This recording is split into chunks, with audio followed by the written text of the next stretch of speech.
Buenas a todos, espero que se escuche bien.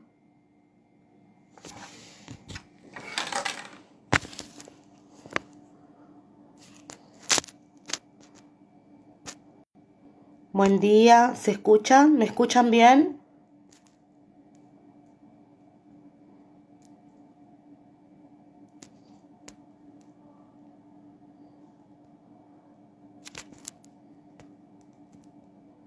Perfecto. Vamos a esperar a la doctora Mariana Lofeudo, que se va a sumar con nosotros a la charla. Ahí está Mariana. Vamos a esperar su solicitud que aparezca.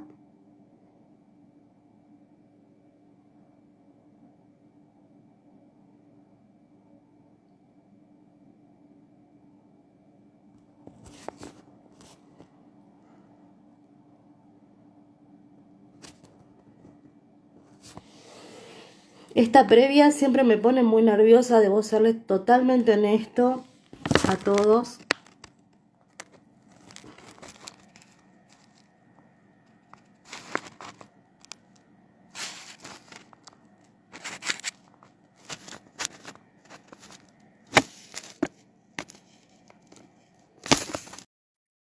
A ver, Mariana, te mandé una solicitud.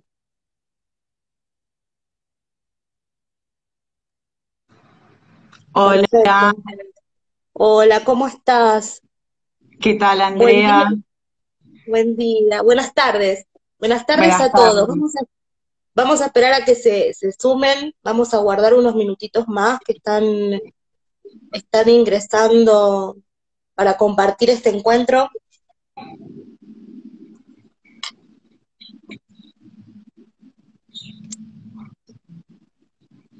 ¿Cómo estás? Bien, nunca me acostumbro a lo virtual, pero nada, ayornándonos a estos nuevos tiempos.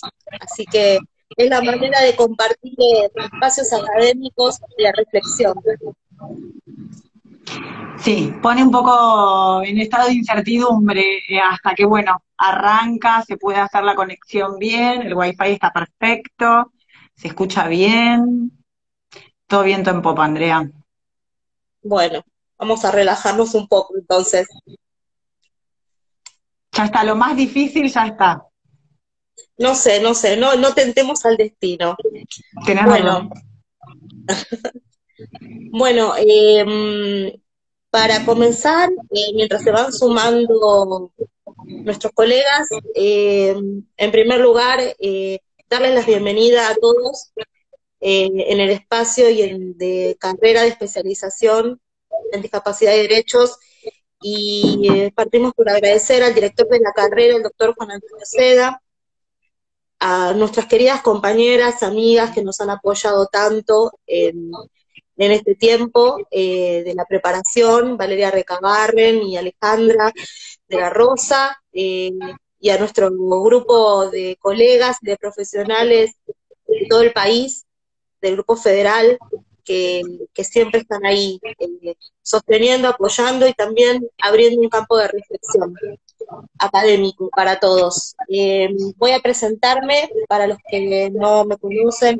Soy la doctora Andrea Pasoldomo, docente en el práctico profesional de discapacidad y derechos del doctor Juan Seda, en el último año de carrera de grado, y docente tanto en la carrera de especialización como en los seminarios y posgrados que hay en la materia, con lo cual para mí compartir este encuentro es realmente un honor poder pensar y repensar con todos ustedes los argumentos, el tema que hoy nos convoca, que son los argumentos de la Corte en materia de discapacidad.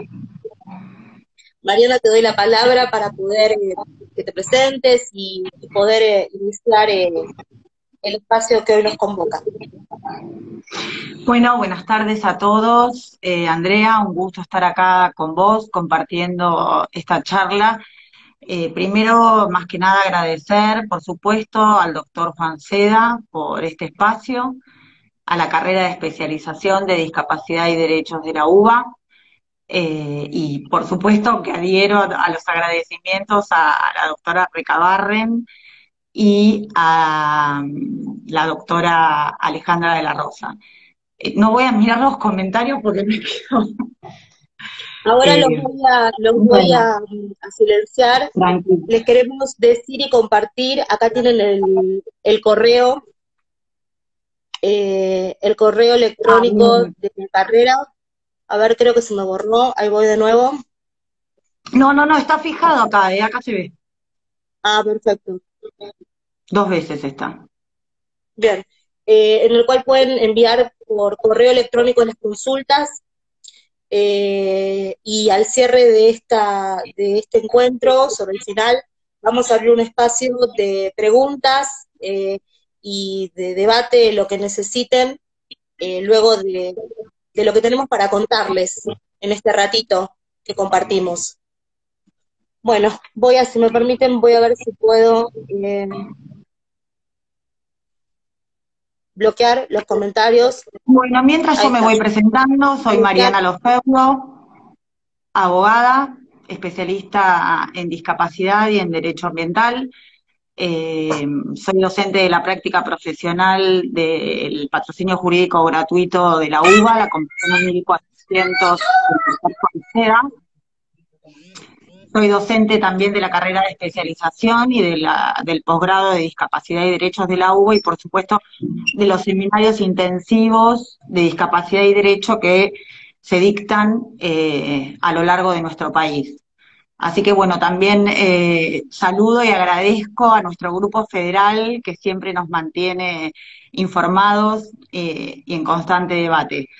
Así que bueno, te doy la palabra a vos, Andrea, para arrancar con el tema este tan interesante que venimos viendo de las argumentaciones de la Corte Suprema en materia de discapacidad. Bueno, a ver, tomamos lectura de los últimos fallos de más o menos los últimos 5 años que fueron emergiendo de la Corte en materia de discapacidad y hicimos un lineamiento con la doctora Lofeudo como para traerles a través de un hilo conductor ir tratando diferentes tópicos. Por un lado, partimos y todos sabemos que como materia reservada a la Corte está la cuestión federal, todo lo que tiene que ver con la interpretación, la aplicación, el alcance de las normas federales, como es la ley 24.901 en materia de discapacidad y otras, ameritan cuestión que abre el recurso extraordinario. Eh, y en esta materia de la cuestión federal aparece la arbitrariedad de sentencia como uno de los ejes que amerita la revisión de las sentencias. Hemos visto eh, que hay fallos que llegan, que se emergen de lo que es la Corte a través de recursos de quejas por extraordinarios denegados y mucha actividad de manos de obras sociales puntuales que se distinguen por su asiduidad en la Corte, como es la obra social judicial, como es CEMIC, prepagas como UCE, están incursionando mucho en el acceso a pronunciamientos de Corte. En esta cuestión de la arbitrariedad aparece lo que es las cuestiones de hecho y de prueba, ¿no? Cuestiones de hecho y de prueba que sabemos que en principio no es materia de Corte. ¿Y por qué digo en principio? Digo en principio porque justamente el punto es que bajo ese paraguas se revisan sentencias de Cámara y el enlace se hace en función de la argumentación de las sentencias. La Corte, cuando empieza a observar que en el pronunciamiento judicial de Cámara no se han tratado todas las cuestiones acercadas por las partes y probadas por las partes, más allá que es el poder de los magistrados tomar lo que consideran relevante y sobre eso decidir, porque no están obligados a tratar todas las cuestiones volcadas en la causa. La Corte, cuando observa que la Cámara no se expidió sobre puntos reclamados por la parte que llega a la Corte, hace especial hincapié en la necesidad de que haya un fundamento razonado. Y nos dice que el derecho a la salud, por derecho que es tan importante y esencial, eso no nos exime de argumentar y de fundar las sentencias. Y ahí surge y emerge lo que es la arbitrariedad de las sentencias. Andrea, si querés vamos haciendo un intercambio así más fluido. Sí. Porque en esto que vos decís de las cuestiones de hecho y prueba, y que la Corte se aboca a estos fallos por este tema, creo que lo que tiene mucho que ver en estas cuestiones es que han venido cambiando los criterios de la Corte de hace 20 años a esta parte. Nosotras dos hace mucho que litigamos y seguramente están viéndonos mucha gente y muchos abogados que litigan también, colegas, en este tema. Y no son las mismas exigencias que había en ese momento y las que hay en la actualidad en relación a cómo se funda la demanda en las cuestiones que tienen que ver con la prueba. Hay como una especie de preconcepto que tiene y que repercute en muchas áreas, como que el derecho a la discapacidad, el derecho de la salud, son cuestiones que pueden zanjar cuestiones procesales y que no pasa en otras áreas del derecho como en la civil, en la comercial. Y esa tensión que podía ser que antes pasara y se dejaran pasar algunas cosas, la Corte viene sentando precedentes donde se está exigiendo y se está poniendo estricta en el sentido de estas cuestiones. Era un poco, Mariana, lo que habíamos hablado en la preparación de este encuentro. Por supuesto. La importancia de que todos nos capacitemos y que no caigamos en subestimar. Hay muchos abogados que se inician en el campo de la discapacidad y quizás parte por subestimar el área, y la verdad es que se necesita cada vez mayor capacitación.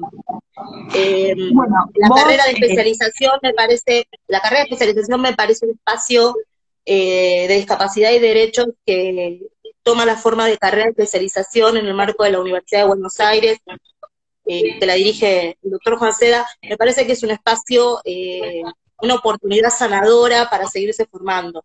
La exigencia que hoy observamos en los fallos en cuanto a la prueba, que es lo que vos decís, es cada vez mayor.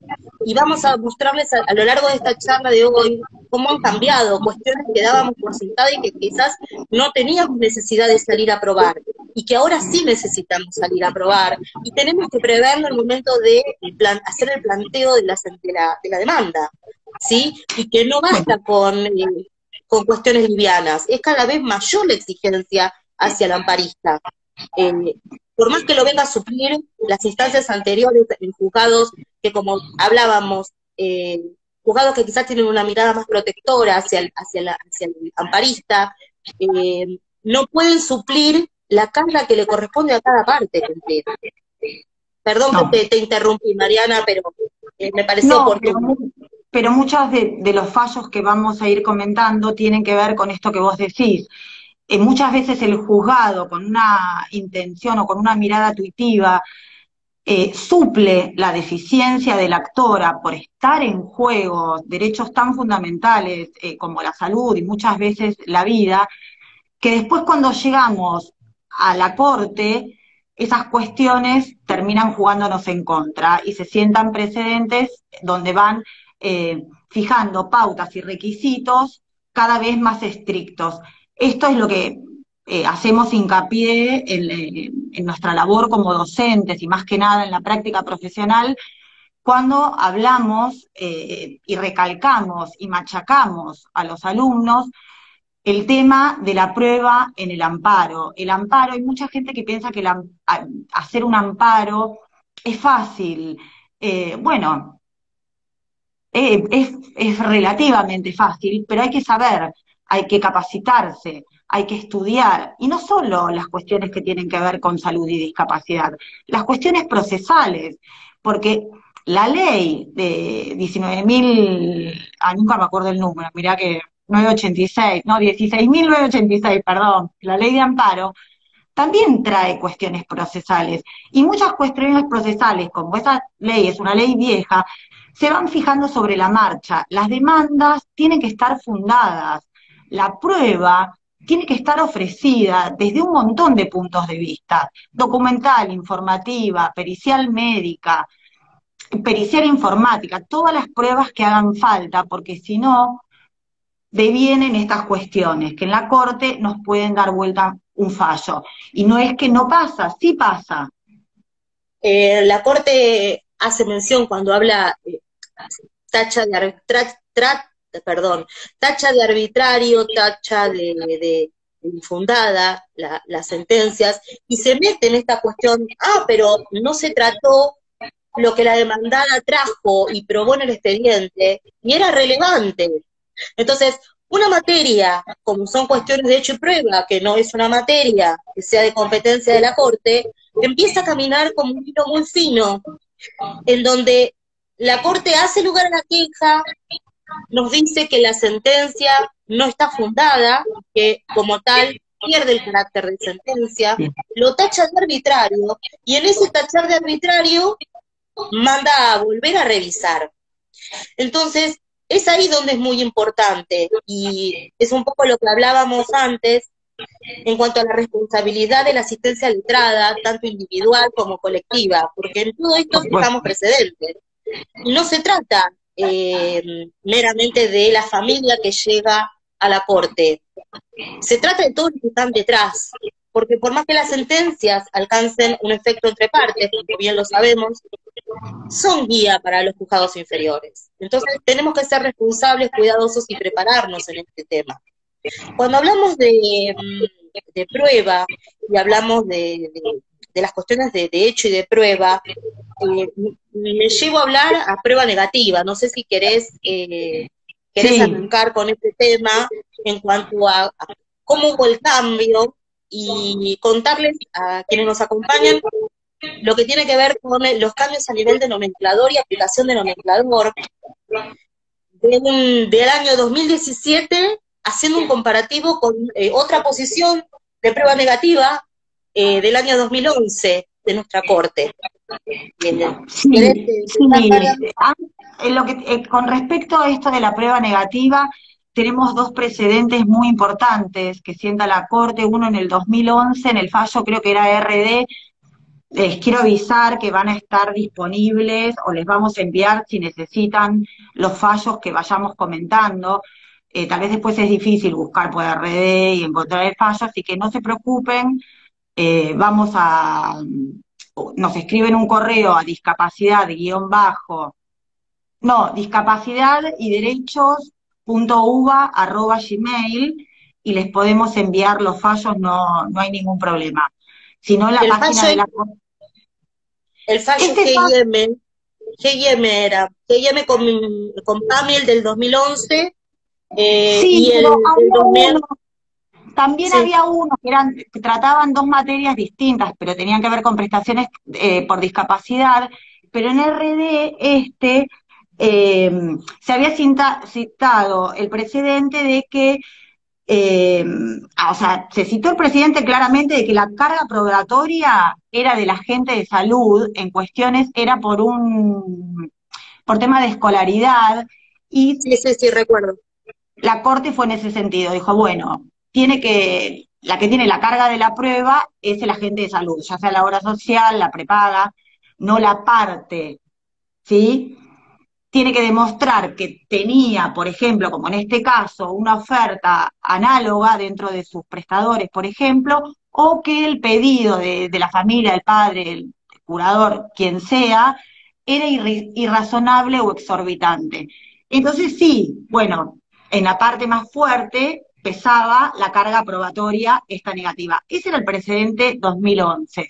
Pero después nos fuimos al fallo MFG, no queremos confundir con los nombres GMF, bueno, no importa, los Después lo fallos ponemos a están, disposición. donde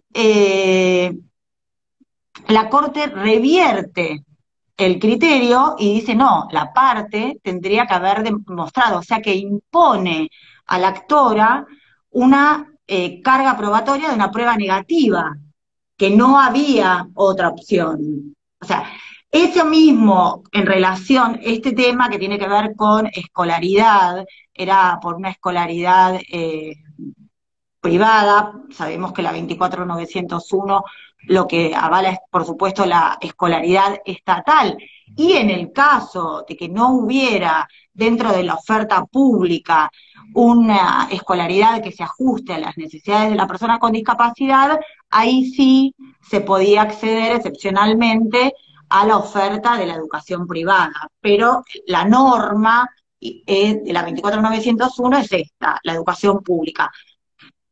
Y si querés te doy la palabra con respecto a ese fallo que sí comentás vos, que tiene que ver con otro tema, pero que sienta un precedente similar.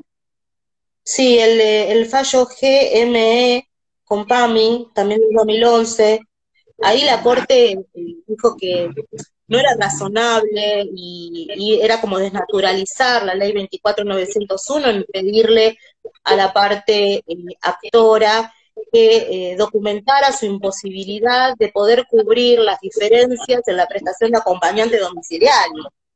Claro, ese es contra PAMI, ¿no? Claro, ese fue contra Sí, PAMI. sí, Entonces, sí, me acuerdo. uno hace un derroteo, mira un poco cómo fue avanzando la jurisprudencia, y llegamos al 2017 con el fallo en los autos VIR, con B corta, VIR, así como suena, El eh, famoso en fallo donde, Virte. sí, el famoso caso VIR, que la verdad que es para desmenuzar ese fallo, leerlo completo, y empezar a repensar cómo hacemos las demandas, porque en el fallo VIR ya se cuestiona y se empieza a preguntarse uno, primero, varios disparadores. El nomenclador. ¿Qué es el nomenclador en materia de discapacidad?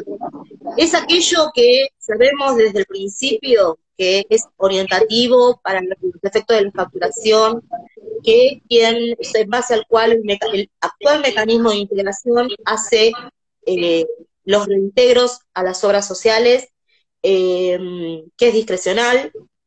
Esa es la posición que yo siempre sostuve, pero me encuentro Sí, con un siempre, perdóname Andrea, pero o sea, a lo largo de estos últimos 20 años, el nomenclador, por fallos de la Corte, también tenemos sentado ese precedente, que siempre fue un valor de referencia. Y tal es cual. facultativo del Estado, ese reintegro a través del mecanismo que con distintos nombres se fueron aplicando, En su momento era el pero que, APE, sí, claro, pero que está en cabeza de la obra social es responder ante esa prestación. O sea que está bien, después podrán discutir las obras sociales si un día se cae, si era un derecho adquirido o no, y bueno, iremos por otro lado, ¿no? Pero siempre fue un valor de referencia. Y como vos bien decís, pareciera que el criterio de la Corte está virando hacia otro lugar. Entonces, tal, o sea, vuelvo al fallo anterior que comentábamos del tema de la oferta educativa.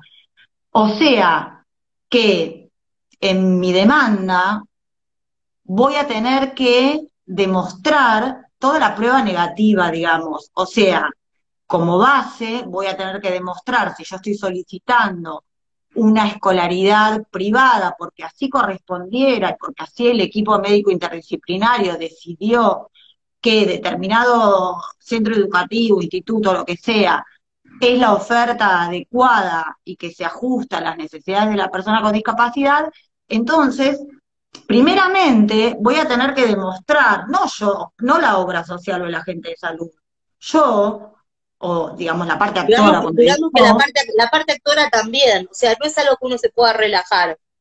O sea, No, no, Cuando uno sale a pedir las coberturas, entra ahora en cuestionamiento dos preguntas, que ojalá pudiéramos estar en una actividad presencial para interactuar en vivo con quienes nos acompañan hoy. ¿Qué es integralidad? ¿Qué es integralidad? ¿Y qué es el nomenclador en sí mismo?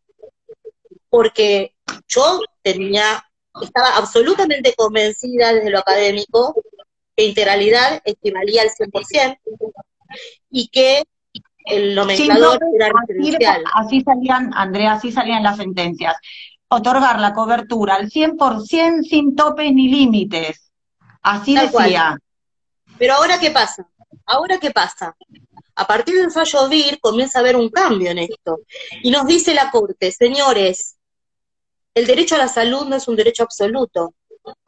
El derecho a la salud es como cualquier otro derecho, relativo sujeto a reglamentación. ¿Qué es el nomenclador?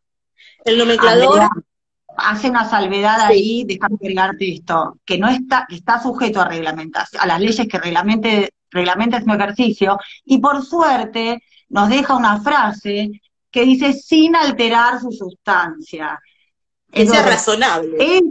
Esa es la frase salvadora por la que podríamos demostrar como parte actora que está bien, me voy a ajustar a las leyes que reglamenten el ejercicio, pero si se está desnaturalizando el derecho o no cumple la función protectoria o ese marco protectorio especial de las personas con discapacidad se empieza a restringir, y bueno, voy a tener ahí una ventana para poder reclamar.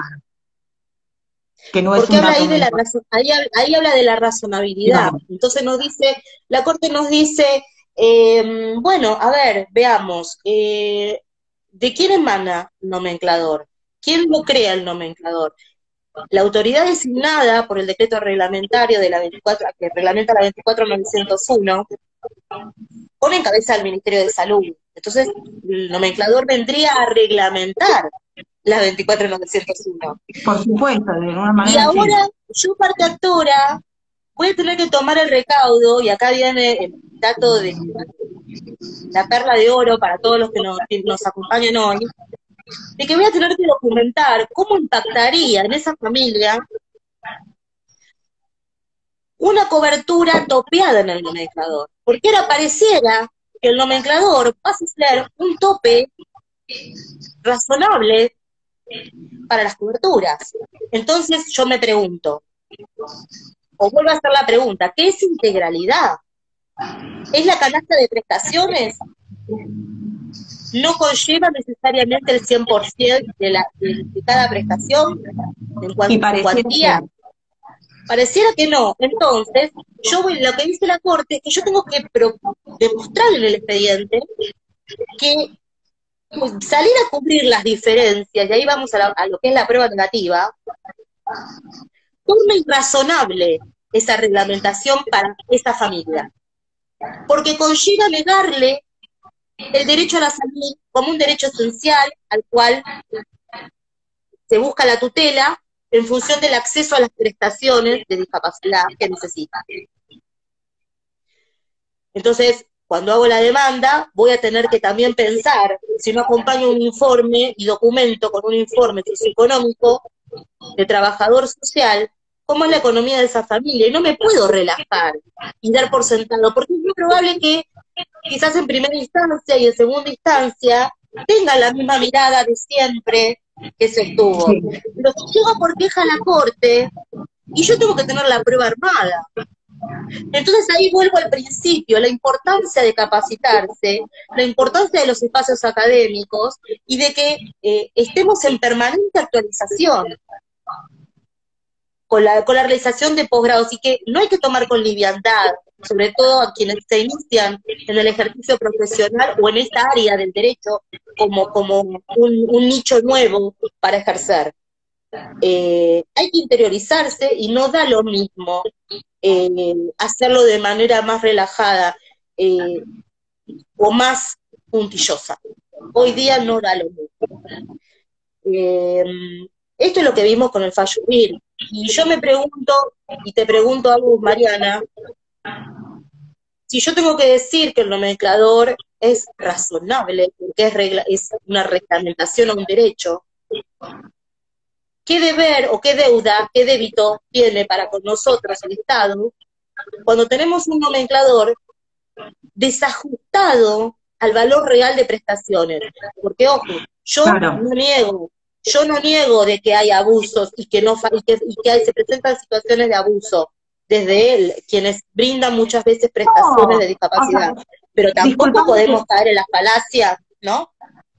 no, que Sí, disculpame que te interrumpa, pero, o sea, está bien que quede claro que es razonable en sí mismo poder tarifar de algunas maneras todas estas prestaciones, porque el sistema es solidario y la idea es que todos los afiliados o todas las personas con discapacidad puedan tener acceso a la cobertura de las prestaciones que brinda la 24901.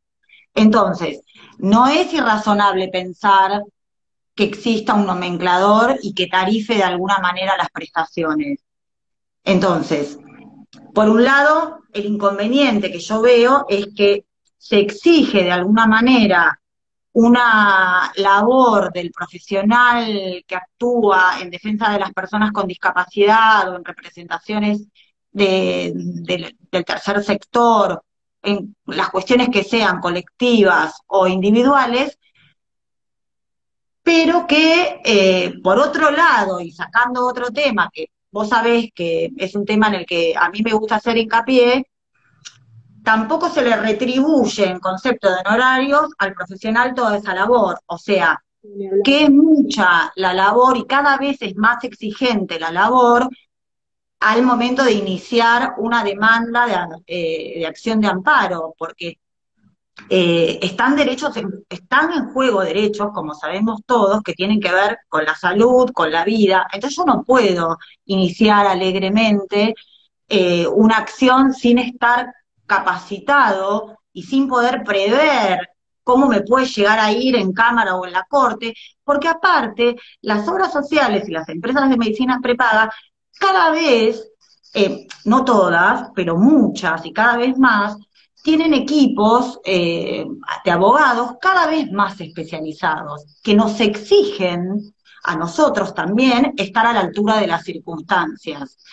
No voy a nombrar, pero nosotros sabemos cuando nos cae una apelación o lo que sea de determinados estudios jurídicos que nos exigen una labor mucho más intensa y adecuada a las circunstancias. O sea, eh, es como muchas veces que hay como una especie como de desvalorización, no se da importancia a lo que tiene que ver con el amparo. Muchos abogados piensan, bueno, hago un amparo y listo, pum, me salió bien, porque piensan que les van a dar la cautelar, que es verdad, en la mayoría de los casos la medida cautelar se adelanta, pero bueno, se puede dar vuelta, como hemos visto en la Corte, que hay fallos que son tremendos, que son familias que vienen haciendo un recorrido durante años hasta que llegan a la Corte y que en Cámara, en primera instancia, bueno, Cámara obtienen un determinado pronunciamiento y que la Corte se los da vuelta.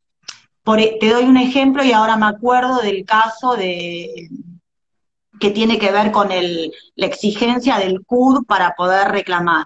O sea, este caso no tiene que ver, no es de un amparo de salud, tiene que ver con un reclamo de... era un cobro de pesos, Exacto, venía de provincia. Sí, exacto, no me acuerdo si de Posadas, bueno, tampoco sí, quiero sí, inventar. posadas. Posadas, bueno, venía un reclamo de cobro de pesos, donde lo que había dicho la Corte es, bueno, la Corte, perdón, la Cámara había hecho hincapié en que, o sea, lo que reclaman son prestaciones anteriores, ¿sí? El pago de las prestaciones más un daño moral. Vienen con un precedente favorable para el cobro y la Corte lo termina dando vuelta. ¿Por qué? Porque dice, bueno, inició las actuaciones y no tenía CUD y nunca sacó el CUD y no hay certificado único de discapacidad. Entonces, no le podés dejar la discrecionalidad de decidir si es una persona con discapacidad a otro que no sea la autoridad que corresponde y la autoridad que emite el certificado de discapacidad. Y como en este caso no estaban en juego un derecho a la salud o a la vida, la posición fue esta: no se puede reclamar prestaciones cuando no existe, aunque esté documentadísimo y que la obra social estuviese enterada y que la auditoría médica estuviese enterada y que hubiese una historia clínica de la gravedad del caso, que en Tiene que estar un 100% certificado por la autoridad correspondiente, sí. tiene que estar certificado por la autoridad correspondiente. Entonces, está bien, no era un caso que tenía que ver con un amparo. Entonces yo me pregunto, ¿puedo iniciar un amparo sin CUD? Sí, puedo iniciar un amparo sin CUD, pero lo tengo que tramitar enseguida. Lo puedo iniciar tal vez con el turno, con el pedido de turno Pero para la Junta. tiene que ser sustanciado, sí, seguro. Pero la exigencia del certificado único de discapacidad está, y más en cuestiones que tienen que ver con con derechos patrimoniales, como era en este caso. No estaba en juego la Sí. salud, porque si hubiese habido un riesgo de vida, tal vez hubiese sido otra la posición, porque estaban, ponerle reclamando una prestación. Pero en este caso la Corte dejó sentado, que adhiero completamente al criterio, si no sería una cosa Sí, sí, no totalmente... cualquiera podría servirse de un campo de derecho protectorio cuando no están dadas las premisas que ese mismo campo de derecho te está pidiendo. Claro. Eh, no es algo menor, no es algo menor, sí, sí, totalmente. Habíamos hablado también para esta charla y enlazado con el tema de salir a probar la imposibilidad de poder, de cómo impacta si tengo que cubrir diferencias no absorbidas por el techo del nomenclador. Vos me habías contado, previo a este encuentro, en materia de franquicias, Ah, sí, el tema de la compra del automotor, del y ahí la fallo mirada de... varía, ¿no? De la Corte. ¿Nos contás lo que me estabas adelantando antes de la reunión, antes de este encuentro? Sí, este fallo se llama González Victorica Matías contra FIP. Es un fallo también nuevo, si no me acuerdo mal, desde el 2017-2018, eh, donde la Corte sienta un precedente y dice que es inconstitucional el artículo 8 del decreto 1313, que es el que reglamenta la ley 19.279. Voy a hacer un refresh un poco para que sepan de qué estamos hablando. Esta ley, la 19.279, es una ley del año 1971, vieja, que otorga beneficios a las personas con discapacidad para la compra de un automotor, por ejemplo, la franquicia, en este caso como habían solicitado. Y es una ley, bueno, que tiene un espíritu donde avala y acompaña, digamos, a las personas con discapacidad hacia su autonomía, digamos, que puedan disponer de una movilidad. Entonces, la Corte, el requisito que impone el artículo 8 del decreto reglamentario de esta ley, tiene como requisito mirar la capacidad económica de la persona con discapacidad y la de su núcleo familiar, que en mi opinión también es una cuestión bastante excesiva, porque lo que hace es estrechar el marco protectorio hacia las personas con discapacidad. Entonces, porque cada vez es menos la gente que va a poder acceder a esa franquicia. Y yo creo que tuvo mucho que ver en la decisión esta de la Corte la vigencia, por supuesto, de la Convención sobre los Derechos de las Personas con Discapacidad, que ya hace unos años tiene rango constitucional, y cuando lo dictan ya tenía rango constitucional la convención, donde se plasma en su artículo 20 este derecho a la movilidad, que es un derecho que está en la 24901, amparado, y está en un montón de fallos que tenemos, ya sean de primera instancia, de Cámara o de Corte, tal vez no con el tema, justamente con la palabra movilidad personal, pero me pareció interesante que la Corte haya tomado el precepto del artículo 20 de la Convención, donde vuelve a mirar esa ley, pero desde el paraguas, como vos decís, de la Convención de ese artículo 20, que este artículo 20 nos habla de facilitar el derecho a la movilidad personal de las personas con discapacidad, que puede tener que ver con asistencia humana o una asistencia técnica. Cuando hablamos de asistencia humana, entra acá cuidador domiciliario, AT, Asistente personal, asistente el asistente personal. personal, porque se entrelaza Cuando, también con el derecho a la vida independiente, entonces por no es algo. supuesto, y eso es lo que tiene en cuenta la Corte. O sea, eh, ese artículo es inconstitucional porque atenta contra la autonomía de las personas con discapacidad y atenta que está directamente enlazado y estrechado con el derecho a una vida independiente plasmado también en el artículo 19 de la Convención. O sea que a una ley vieja le da una mirada con una concepción un poco más amplia, donde declara inconstitucional. O sea que solo se va a mirar el patrimonio de la persona con discapacidad, del solicitante de la franquicia, y no del núcleo familiar. Es como te escucho y pienso se me viene a la cabeza, quizás voy a decir algo que no es muy ajustado, o tal vez sí, pero esto del excesivo rigorismo, ¿no? Cuando se hace un excesivo rigorismo formal al punto de desnaturalizar aquello que se tutela. Y me da ese sentir cuando te escucho en el relato, en esto de venir a exigir a la familia que pruebe la capacidad económica. Me parece que se pierde el eje al exigir eso. Eh, Me parece que hay que mirar más en forma armoniosa el plexo normativo que tenemos. Eh, Sí, Nada, es interesante hacer la comparación con lo que venimos hablando del nomenclador y de salir a probar lo que antes no probábamos, el volver a decir la importancia de capacitarnos y de generar demandas que sean solventes en sí mismas y que nos preparen y nos posicionen, si tenemos que llegar a tercera instancia, a corte, nos posicionen en un lugar de fortaleza y no de debilidad, más considerando una realidad, que hay algo que también lo hablamos en infinidad de oportunidades, Mariana. El amparo se dice una vía expedita, no se dice porque en los hechos hay una ordinarización del proceso de amparo. Duran años los procesos de amparo. Y no es algo que concluya en un año. Desgraciadamente, la prueba se hace eterna y se generan situaciones complicadas. Entonces, bueno, ante esta situación, generar prueba que tenga realmente un sostén y una soltura propia, nos va a tener más fortalecidos con el paso del tiempo cuando se llegue a la corte.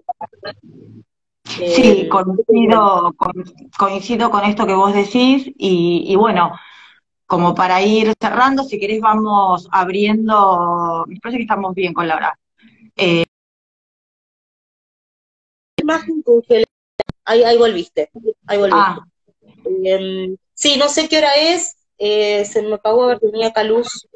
Estamos y 45. Voy a abrir los comentarios, dale. te pido que me ayudes a leer. eh, a ver, ahí abrí los comentarios. ¿Vos me escuchás, Mariana? Te escucho perfecto, pero La no sé imagen si... tuya queda congelada. Ahí empiezan, a ver. Bueno, nos agradecen.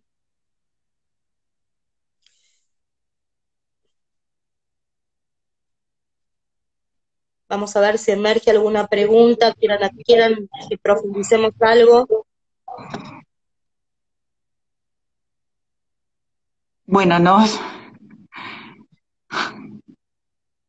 están o es muy claro que nadie pregunta, o quedamos todos congelados. Eh, Es que es un tema por demás interesante y como para seguir profundizando. Bueno, acá el pueden fallo de repetir Turing, el nombre del no, fallo. no sé de cuál quieren, el que invitamos a que lean muy bien es el de BIR del año 2017. Comparten lo de la capacitación totalmente, Silvina. Sí, yo creo que en todas las áreas, ¿no? Es importante la capacitación, pero bueno, yo tengo mi corazoncito acá en esta especialización en ambiental y aparte Acá, de eso, eh, Marian, acá preguntaron si caducan o prescriben las sentencias. Y eso me hace acordar a lo que le dicen los de PAMI a las familias. Y le dicen, no, el amparo caducó, le dicen. No, las sentencias culminan el proceso y mantienen su vigencia en la medida que la prestación que están ordenando tenga el fundamento médico vigente. Así que eso quédense tranquilos que no es así. acá dice alguien que está terminando o está participando en En el San Foro de San Juan. Juan. Puede ser una herramienta útil el artículo 53 de defensa al consumidor de parte respecto del deber de colaboración del proveedor alimento. Sí, obviamente muy interesante todo lo que tenga que ver con consumidor, porque se abre también todo un campo bastante útil, digamos, para el proceso, así como, no sé, todo lo que tiene que ver con daño punitivo, lo que tiene que ver con la gratuidad del proceso también, con la representación también de las actas estas que Acá, impone acá, esta nueva ley. ¿Qué? Pero acá para qué quería, quería terminar de sí, decir sí, esto, que eso tiene que ver, a mi entender, con las empresas de medicina prepaga, no así con obras sociales, ahí también hay una discusión, así que será cuestión de que sigamos discutiendo y capacitándonos. totalmente. Acá una de las preguntas que están haciendo es cuando hay atraso en los pagos, hay incumplimiento de amparos, primero que se ejecutan las medidas cautelares y las sentencias denuncian los incumplimientos y se ejecutan en el amparo. Tengamos en cuenta que en el amparo yo no pido cuantías económicas, estoy pidiendo el cumplimiento de las prestaciones. Si hay de repente impagos, reintegros, por ejemplo, la vía no es el amparo, sino es la vía ordinaria de cobro de pesos. Acá hay una pregunta de alguien que dice cómo regulan los honorarios en el amparo.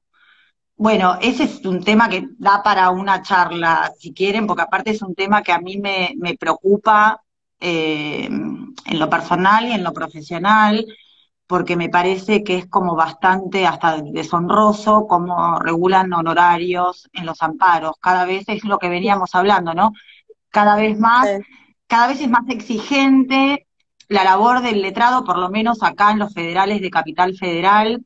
Hay en otras provincias que tienen procedimientos distintos, sabemos, pero acá como decía la doctora Pasodomo, los procesos son cada vez más largos y las exigencias en cuestiones de prueba, incorporados todos estos criterios nuevos de prueba negativa que viene sentando la Corte, hacen que uno esté cada vez más capacitado y que cada vez sea más trabajoso realizar una demanda de acción de amparo, para hacerla como corresponde, ¿no? Entonces, regulan los horarios mal, en definitiva.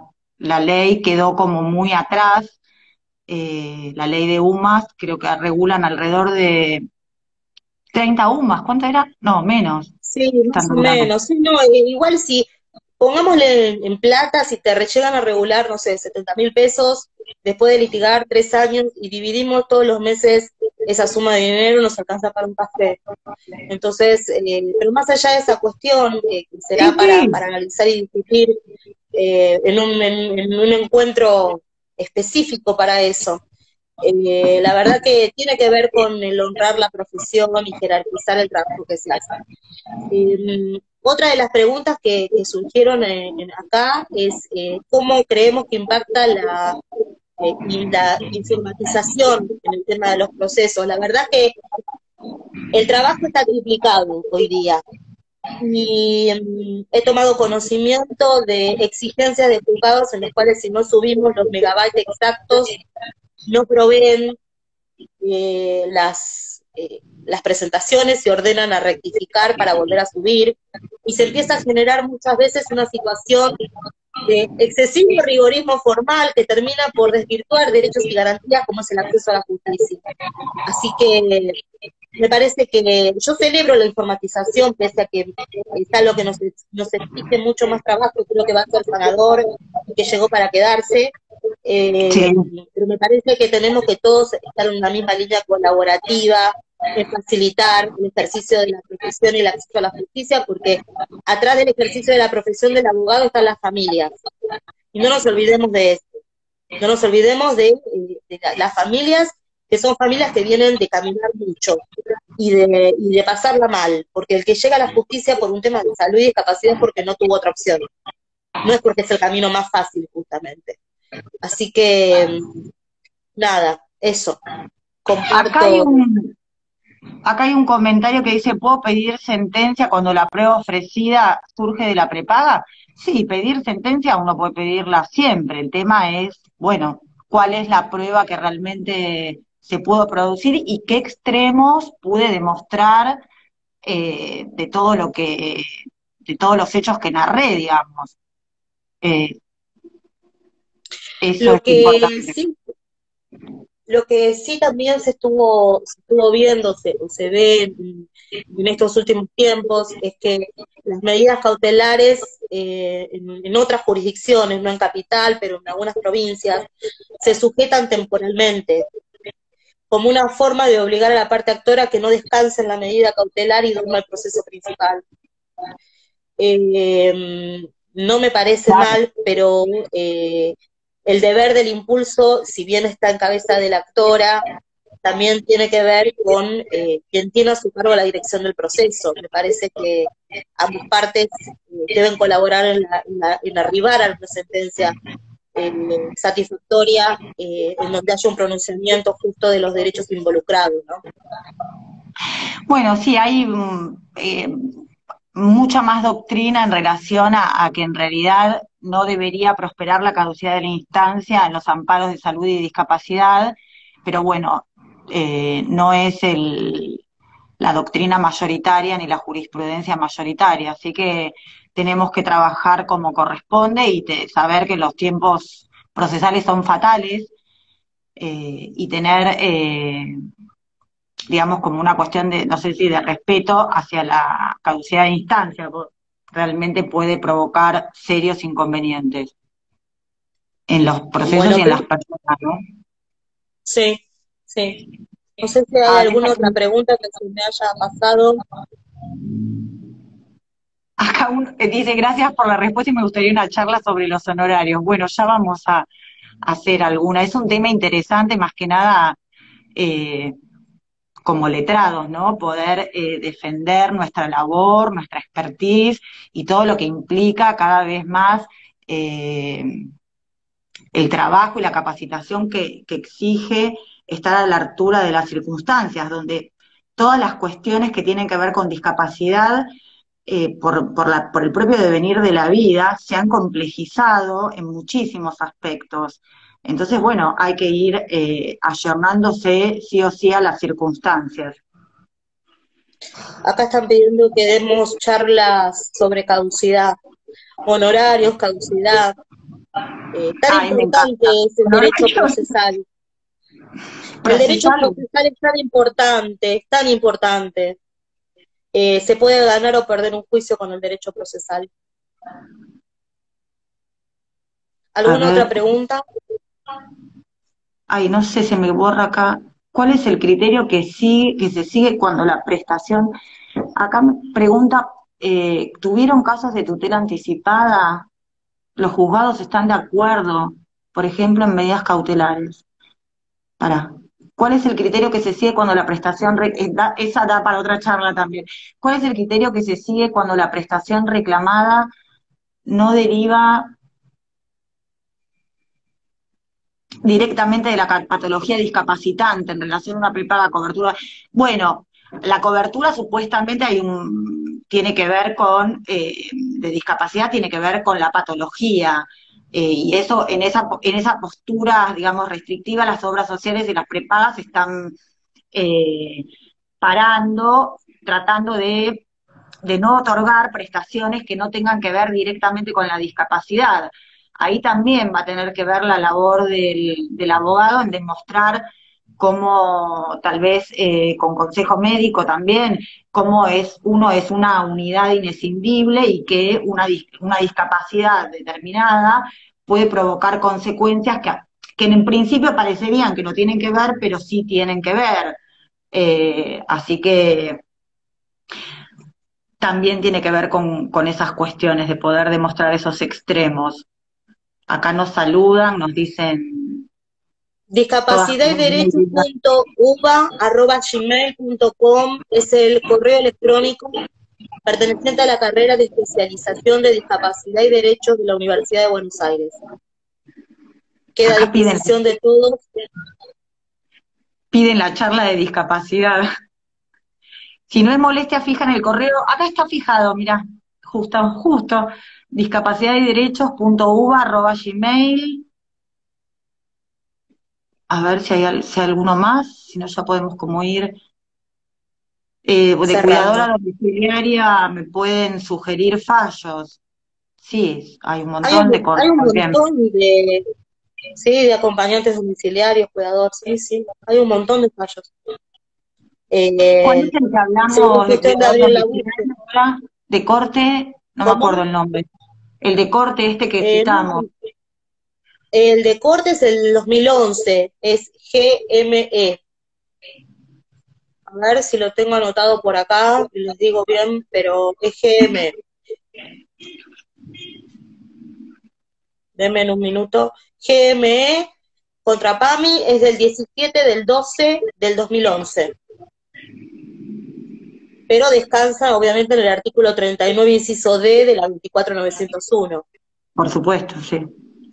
Bueno, y me parece que no hay más preguntas. Ahí nos mandan mensajes. Bueno, Redín, gracias. La verdad que un placer, Andrea, compartir este rato con vos y con toda nuestra audiencia. Eh, Muy interesante el tema de la corte para seguir profundizándolo, para seguir investigando sobre los criterios. Así que bueno, desde ya, muchísimas gracias por el espacio, por la compañía, Andrea, y por el poder debatir con vos, que es tan interesante, me encanta.